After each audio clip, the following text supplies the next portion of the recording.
புதுச்சேரியில் ஜூன் 1ஆம் தேதி முதல் 30ஆம் தேதி வரை மக்கள் தொகை கணக்கெடுப்பு பணி மேற்கொள்ளப்பட உள்ளதாக அறிவிக்கப்பட்டுள்ளது. இது தொடர்பாக மாவட்ட ஆட்சியர் குலோத்துங்கன் வெளியிட்டுள்ள செய்திக்குறிப்பில், புதுச்சேரியில் கணக்கெடுப்பு அலுவலர்கள் வீடுதோறும் சென்று தகவல்களை சேகரிக்கும் பணி ஜூன் 1ஆம் தேதி முதல் 30ஆம் தேதி வரை மேற்கொள்ளப்படும் என்று அறிவிக்கப்பட்டுள்ளது.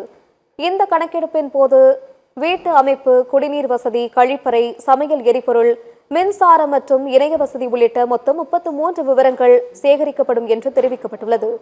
கணக்கெடுப்பு அலுவலர்கள் கேட்கும் கேள்விகளுக்கு உண்மையான மற்றும் துல்லியமான பதில்களை வழங்குவது கட்டாயம் என்றும், கணக்கெடுப்பில் சேகரிக்கப்படும் அனைத்து தகவல்களும் முழுமையான ரகசியத்துடன் பாதுகாக்கப்படும் என்றும் தெரிவிக்கப்பட்டுள்ளது.